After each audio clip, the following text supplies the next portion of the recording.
sebagai event yang menjalan aja dengan IMAKIR 043. Aku Ida Putri dengan NIM 046. Aku Isyarat Karima dengan NIM 047. Aku Kansanata dengan NIM 055. Aku Benedita Gusti dengan NIM 057. Aku Amalia Una dengan NIM 073. Aku Neda Janet dengan NIM 074. Dan aku Kami Syaiki dengan NIM 077. 1, 2, 3. Halo teman-teman, di sini Unika dan Dima akan menjelaskan tentang interaksi langsung. Apa? Interaksi langsung. Lebih keras dong. Interaksi langsung. Lagi. Interaksi langsung. Oke. Sebelum membahas tentang interaksi langsung, di sini kita akan bahas tentang pengertian inferensi. Apa sih inferensi itu? Inferensi merupakan tindakan analogi untuk memastikan kesimpulan berdasarkan premis yang ada. Lanjut, ada inferensi langsung atau immediate inference. Jika premisnya satu, maka kesimpulan yang diambil sama dengan premis. Jadi, inferensi langsung adalah proses pengambilan kesimpulan secara langsung dari informasi yang tersedia tanpa memerlukan tambahan. Nah, contoh dari inferensi langsung yang pertama, apa yang saya sampaikan bukannya tidak beralasan. Kalimat di atas sebenarnya menekankan pernyataan bahwa apa yang saya sampaikan beralasan. Yang kedua, semua mahasiswa terdidik. Kalimat di atas dapat menyatakan dengan kalimat sebagian yang terdidik adalah mahasiswa. Yang ketiga, semua emas adalah non-logam. Kalimat di atas dapat menyatakan dengan kalimat semua yang non-logam adalah bukan emas. Yang keempat, semua paslon adalah bukan wanita.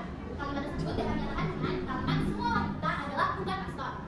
Dan yang terakhir, beberapa peradawati adalah penyanyi. Kalimat tersebut dapat menyatakan dengan kalimat beberapa penyanyi adalah peradawati.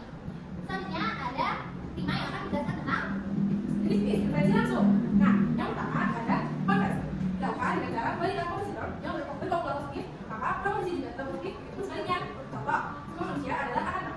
Sebagian yang mati adalah manusia. Kesimpulannya, proposisi kemudian atau proposisi kesimpulan. Lanjut, yang kedua ada obses. Menarikkan kesimpulan langsung dengan cara ada dua cara nih. Jika proposisi premis afirmatif diubah menjadi negatif, begitupun sebaliknya. Dan yang kedua, negasikan dan predikatnya. Contoh, semua anjing adalah hewan. Semua anjing bukan hewan. Lalu yang ketiga ada kontraposisi. Menarikkan kesimpulan dilakukan dengan cara mengubah posisi subjek dan predikat. Menarikkan kesimpulan langsung kontraposisi lebih lanjut melalui dua cara, yaitu negasikan term subjek dan predikatnya. Dua, konversikan term subjek dan predikat yang dinegasikan subjek. Contohnya, jika jalan besar, maka semalam mungkin hujan. Jika jalan tidak besar, maka semalam tidak perlu hujan. Nah, selanjutnya akan ada inferensi tidak langsung. Dulu dari kami, selanjutnya kita akan belajar tentang inferensi tidak langsung. Bye-bye! Dan selanjutnya kita akan menjelaskan tentang materi inferensi tidak langsung dengan Antonita dan Aku Ferdi. Jadi, apa sih inferensi tidak langsung itu? Jadi, inferensi tidak langsung itu proses membuat kesimpulan dari dua atau lebih premis yang saling berkaitan secara logis.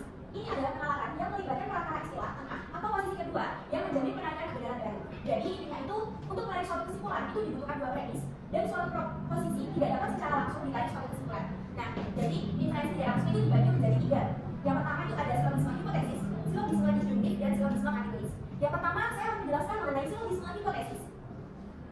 Jadi, silogisme hipotesis itu adalah argumen yang premis mayornya berupa proposisi hipotesis, sedangkan premis minornya merupakan proposisi kategoris. Contohnya, jika saya belajar dengan giat, maka saya akan lulus ujian.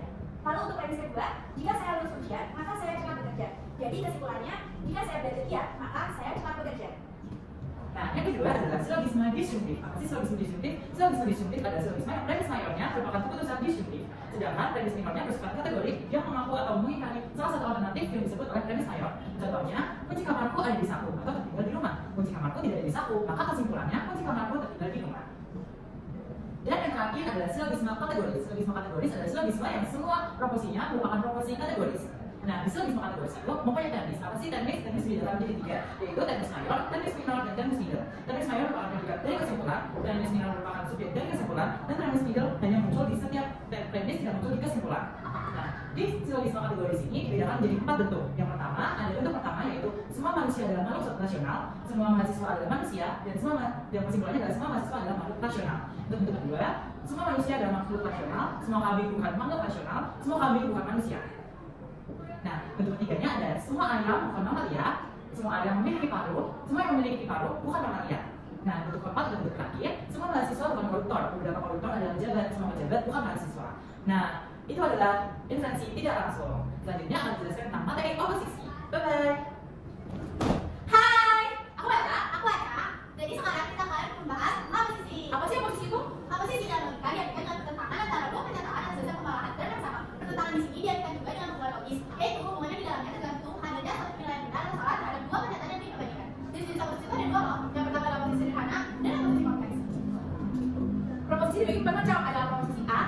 I dan O. Proposisi A merupakan semua S adalah P atau universal afirmatif. Sedangkan proposisi E, semua S bukan P atau universal negatif. Proposisi I, sebagian S adalah P atau partikular afirmatif. Sedangkan proposisi O, sebagian S bukan P atau partikular negatif.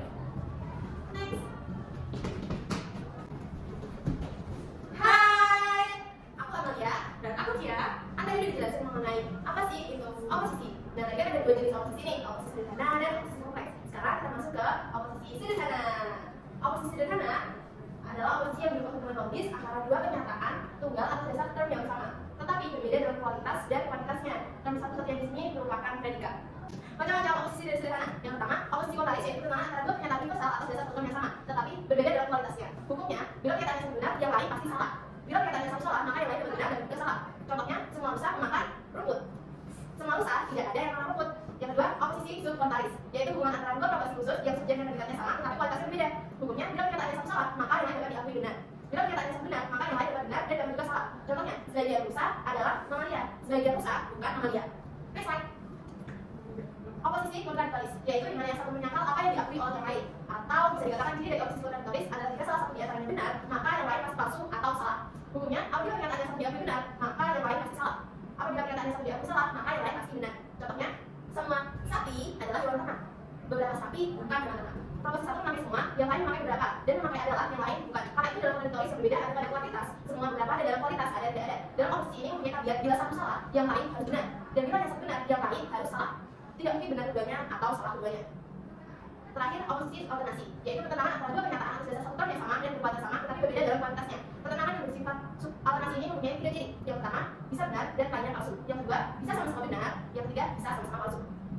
Subalternasi dibagi dua, yaitu yang pertama, subimitasi, yaitu hubungan logis pernyataan partikular terhadap pernyataan universal atas dasar term yang sama, serta kualitasnya sama. Hukumnya, bila pernyataan partikular salah, maka pernyataan universal pasti salah. Bila pernyataan partikular benar, maka universal tidak dapat diketahui benar atau salah. Contoh, sebagian ayam adalah hewan, semua ayam adalah hewan. Yang kedua, superimplikasi, yaitu hubungan logis pernyataan universal terhadap pernyataan partikular atas dasar term yang sama serta kualitas yang sama. Hukumnya, bila pernyataan universal benar, maka yang partikular pasti benar. Bila pernyataan universal salah, maka yang partikular tidak dapat diketahui benar atau salah. Contohnya, semua anjing adalah pemberontak. Ada sebagian anjing yang memberontak. Oke, lanjut. Oke, selanjutnya adalah oposisi kompleks. Oposisi yang berupa hubungan logis antara dua pernyataan atas dasar dua term yang sama sebagai subjek dan predikat, tetapi berbeda dalam kuantitas atau kualitasnya, atau berbeda dua-duanya, atau pertentangan antara dua proposisi kategoris dalam term yang sama dan berbeda dalam satu hal. Contoh, semua peserta bimbingan tes ingin masuk perguruan tinggi negeri. Ada peserta bimbingan tes yang tidak ingin masuk perguruan tinggi negeri. Oposisi ini dibagi menjadi tiga, yaitu ada oposisi paralel, oposisi kontradiktoris, dan eksklusif. Kenapa disebut oposisi paralel? Karena proposisi yang satu sejajar dan mengandaikan adanya oposisi yang lain. Sedangkan oposisi kontradiktoris karena antara proposisi yang satu dengan yang lain saling bertentangan penuh dengan dinamakan oposisi eksekutif. Karena antara dua proposisi yang bertentangan itu saling menyisihkan. Untuk yang pertama, oposisi paralel. Pertama, hubungan antara dua pernyataan partikular dengan dua term yang sama, tapi berbeda dalam kualitasnya. Dalam pertentangan dua pernyataan partikular ini, objek dari dua pernyataan itu adalah satu himpunan dari dibagi dua kelompok. Yang satu dengan predikat positif atau afirmatif, dan yang lain dengan predikat negatif. Oleh karena itu, pernyataan yang satu mengandalkan adanya pernyataan yang lain. Hukumnya, kebenaran bagi yang satu berarti kebenaran bagi yang lain. Demikian juga kesalahan bagi yang satu berarti kesalahan bagi yang lain. Contohnya adalah, ada sebagian pejabat pemerintah yang korupsi, ada sebagian pejabat pemerintah yang tidak korupsi. Yang kedua, oposisi kontradiktoris, yaitu merupakan pertentangan antara dua pernyataan kategoris yang sama, namun berbeda kuantitas dan kualitasnya. Oposisi kontradiktoris di sini sama dengan oposisi kontradiktoris dan dibahas dalam oposisi sederhana, hukumnya pun sama. Contohnya, semua bangsa Indonesia berketuhanan yang Maha Esa. Ada bangsa Indonesia yang tidak berketuhanan yang Maha Esa. Yang ketiga adalah oposisi eksklusif, merupakan pertentangan antara dua pernyataan universal kategoris yang berbeda kualitas atas pertentangan dua pernyataan yang berkualitas sama tapi berbeda kuantitas. Dalam pertentangan pernyataan di atas antara yang satu dengan yang lain saling menyisihkan. Dalam arti tidak mungkin keduanya benar dan kemungkinan ketiga jika keduanya salah. Hukumnya, kebenaran bagi yang satu berarti kesalahan bagi yang lain. Namun kedua-duanya adalah juga salah. Contohnya adalah semua jasa adalah sarjana hukum, sebagian jasa adalah sarjana hukum. Oke, mungkin sekian dari kami penjelasan mengenai oposisi sederhana dan Oposisi kompleks. bye bye.